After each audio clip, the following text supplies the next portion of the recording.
जय हिंद स्टूडेंट्स। आज हम सब इस वीडियो में संज्ञा एवं उसकी परिभाषा और उसके प्रकार के बारे में जानेंगे। हम सब जानते ही हैं कि हमारे आसपास जो भी वस्तुएं होती है या फिर जो भी हम नाम जिसमें प्रयोग करते हैं, जैसे किसी व्यक्ति का नाम हो, वस्तु का नाम हो या स्थान का नाम हो, तो हम उसे क्या कहेंगे? संज्ञा कहेंगे। कुल मिलाकर जो नाम होता है, नाम ही क्या होता है? संज्ञा होती है। तो संज्ञा की परिभाषा हम क्या देंगे?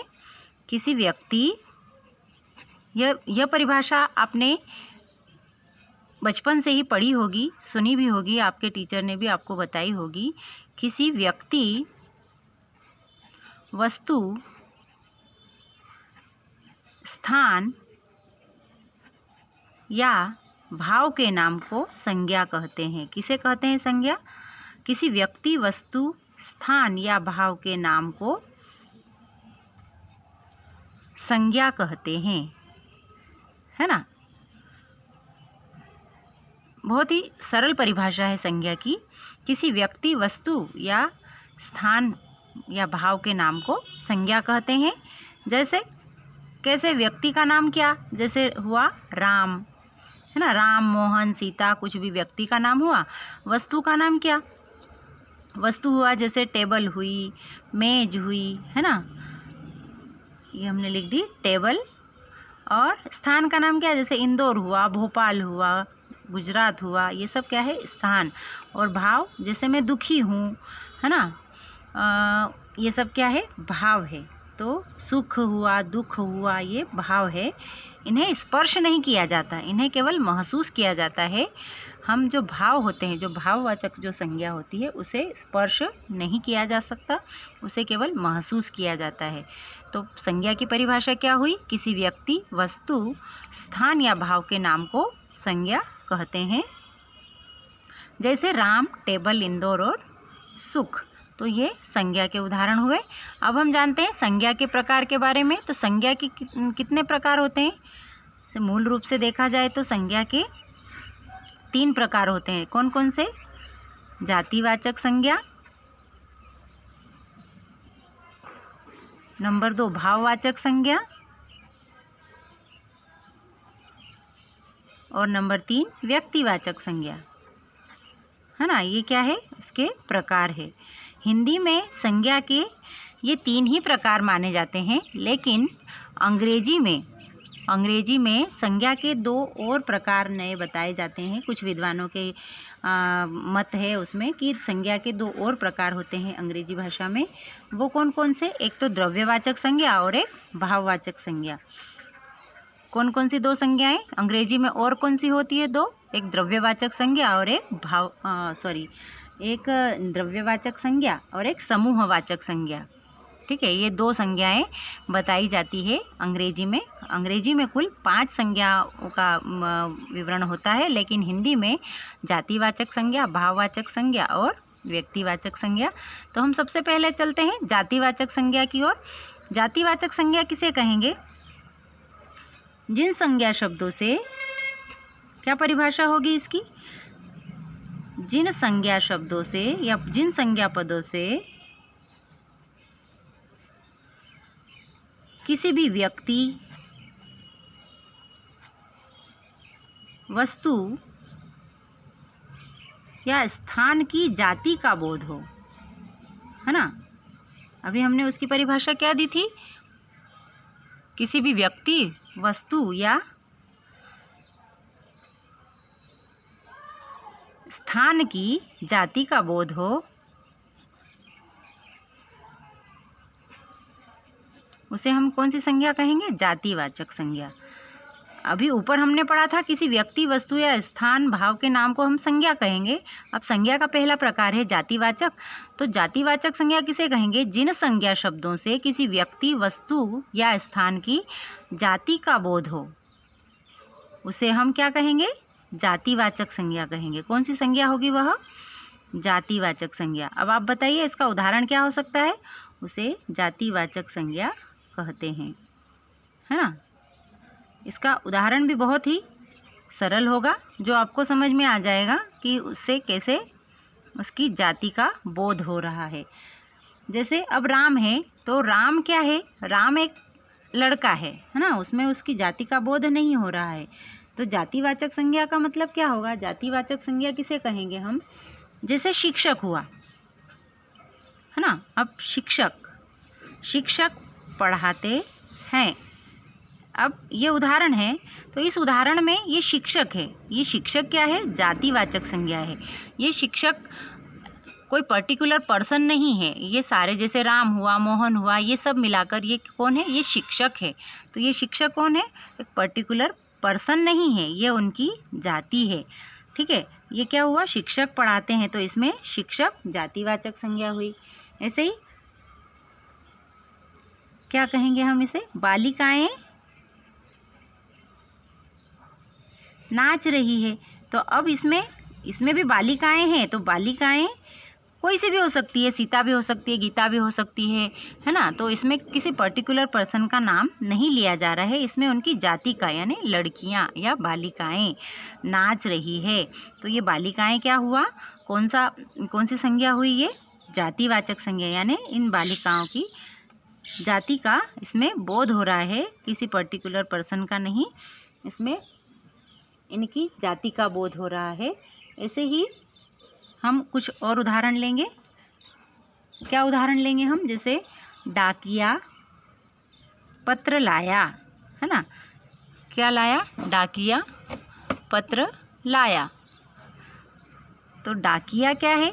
डाकिया जाति विशेष है, ये जातिवाचक संज्ञा है ना। अब डाकिया कोई भी हो सकता है, बहुत सारे डाकिये होते हैं, सब अलग अलग नाम के। तो यहाँ किस जाति का बोध हो रहा है? डाकिये की जाति का। तो यहाँ पर कौन सी संज्ञा है? जातिवाचक संज्ञा है। कौन सी संज्ञा है? जातिवाचक संज्ञा है। अब एक और उदाहरण, क्या? पेड़ पर चिड़िया बैठी है ना। पेड़ पर चिड़िया बैठी है। अब वो चिड़िया कोई सी भी हो सकती है, या फिर हम ऐसा भी कह सकते हैं पेड़ पर पक्षी बैठे हैं। ठीक है, तो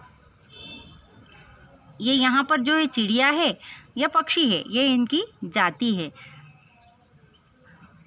पक्षी के उसमें तोता भी हो सकता है, मैना भी हो सकती है, कोयल भी हो सकती है ना। तो ये क्या है? यहाँ पर क्या है? यहाँ पर इनकी जाति का बोध हो रहा है, यानी पक्षी या फिर चिड़िया कोई सी भी हो सकती है।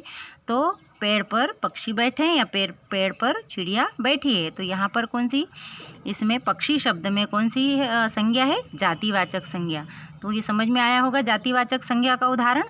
अब आता है भाववाचक संज्ञा। कौन सी संज्ञा? भाववाचक संज्ञा। भाववाचक संज्ञा का उदाहरण क्या होगा? भाववाचक संज्ञा का उदाहरण है जिन संज्ञा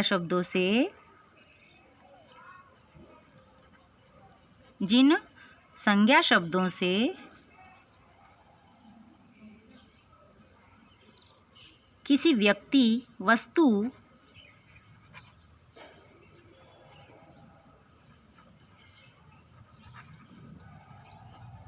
ना, किसी व्यक्ति वस्तु के गुण, रूप, आकार,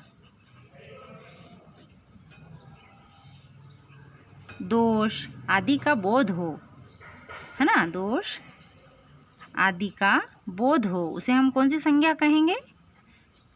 भाववाचक संज्ञा कहेंगे। उसे भाववाचक संज्ञा कहेंगे। कौन सी संज्ञा होगी वह? भाववाचक संज्ञा।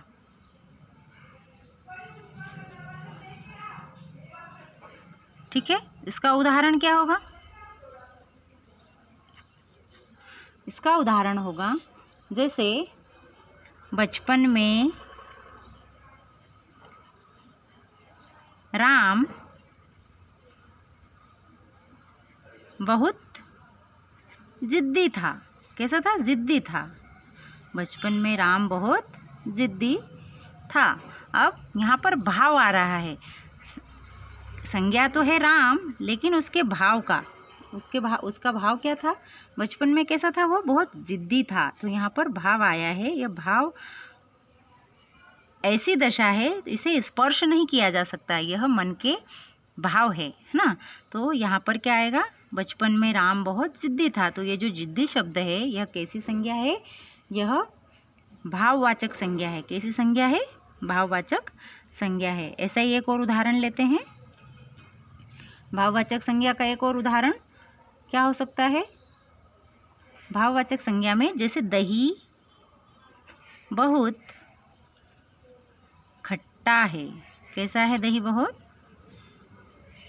खट्टा है, या फिर दही में खटास होती है या दही खट्टा होता है। तो यहाँ पर ये किसका भाव है, दही संज्ञा है, लेकिन यहाँ पर उसका भाव क्या आ रहा है, खट्टा।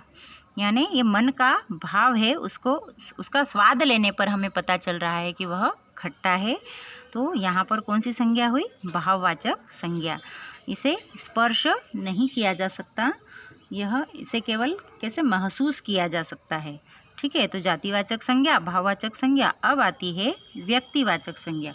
व्यक्तिवाचक संज्ञा की परिभाषा क्या होगी, जिन संज्ञा शब्दों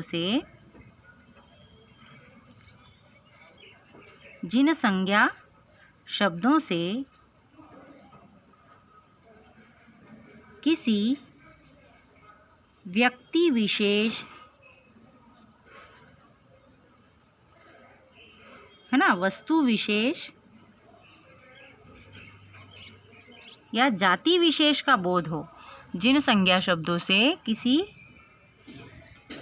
व्यक्ति विशेष, वस्तु विशेष या जाति विशेष का बोध हो, स्थान विशेष का बोध हो, जिन संज्ञा शब्दों से किसी व्यक्ति विशेष, वस्तु विशेष या स्थान विशेष का बोध हो, उसे हम कौन सी संज्ञा कहेंगे, उसे हम व्यक्तिवाचक संज्ञा कहेंगे।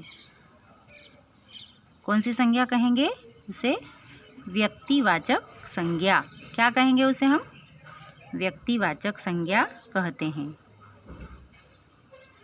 ठीक है, इसके नाम से ही इसकी परिभाषा का हमें ज्ञान हो जाता है।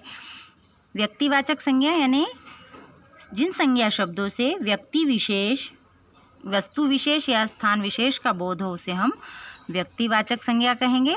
तो व्यक्तिवाचक संज्ञा के क्या उदाहरण होंगे, व्यक्तिवाचक संज्ञा के उदाहरण,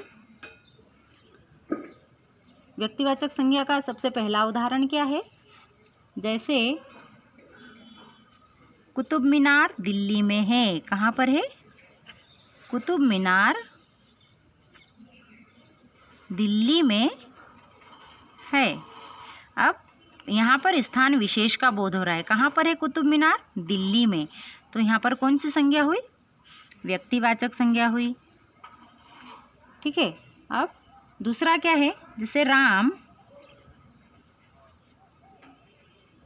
कौशल्या का पुत्र है। किसका पुत्र है, राम कौशल्या का पुत्र है। अब यहाँ पर व्यक्तिवाचक संज्ञा क्या हुई, राम भी हुआ और कौशल्या भी हुई। ये क्या है, व्यक्तिवाचक संज्ञा है। किसी व्यक्ति विशेष का बोध हो रहा है यहाँ पर, है ना, इसलिए यहाँ पर कौन सी संज्ञा हुई, व्यक्तिवाचक संज्ञा हुई। फिर एक और उदाहरण हम लेते हैं। सोनम दिल्ली जा रही है ना। सोनम कहाँ जा रही है, दिल्ली जा रही है, या फिर सोनम इंदौर जा रही है। तो यहाँ स्थान विशेष का बोध हो रहा है, इसलिए यहाँ पर कौन सी संज्ञा है, व्यक्तिवाचक संज्ञा है। यहाँ पर पर्टिकुलर नाम बताया जा रहा है किसी स्थान का कि वह वहाँ जा रही है ना, वह बाहर जा रही है, ऐसा नहीं कहा गया है। वह इंदौर जा रही है, तो इंदौर स्थान विशेष है। ऐसे ही कुतुब मीनार दिल्ली में है। कुतुब मीनार क्या नाम बताया जा रहा है, दिल्ली का, तो यहाँ स्थान विशेष है, इसलिए यहाँ पर कौन सी संज्ञा है, यहाँ पर व्यक्तिवाचक संज्ञा है। तो हमने संज्ञा के कितने प्रकार के बारे में जाना, जातिवाचक संज्ञा, भाववाचक संज्ञा और व्यक्तिवाचक संज्ञा। हिंदी में संज्ञा के ये 3 प्रकार होते हैं, लेकिन अंग्रेजी में संज्ञा के कितने प्रकार होते हैं, 5। कुछ विद्वानों के अनुसार 2 और भेद बताते हैं वो संज्ञा के, एक द्रव्यवाचक संज्ञा और एक समूहवाचक संज्ञा। तो द्रव्यवाचक संज्ञा क्या होगी, द्रव्यवाचक जैसे द्रव्य जैसे पानी हुआ, दूध हुआ, है ना, ये क्या है, द्रव्य। तो एक द्रव्यवाचक संज्ञा वे अलग से बताते हैं। और एक समूहवाचक, समूह जैसे कि कैसे, जैसे केले की दर्जन, है ना, केले का गुच्छा, चाबी का गुच्छा, अंगूर का गुच्छा, ये समूहवाचक संज्ञा के उदाहरण होंगे। और द्रव्यवाचक संज्ञा के उदाहरण कैसे, द्रव्यवाचक में जैसे पानी हुआ, दूध हुआ, तेल हुआ, है ना, ये सब द्रव्यवाचक संज्ञा के उदाहरण। तो हिंदी में संज्ञा के 3 प्रकार और अंग्रेजी में संज्ञा के कितने प्रकार होते हैं, 5 प्रकार होते हैं। तो आज हमने हिंदी में संज्ञा के इन 3 प्रकारों के बारे में जाना। मेरा विश्वास है आपको ये वीडियो ज़रूर पसंद आया होगा। यदि अच्छा लगे तो आप इसे लाइक ज़रूर कीजिएगा। Thank you so much. जय हिंद, जय भारत।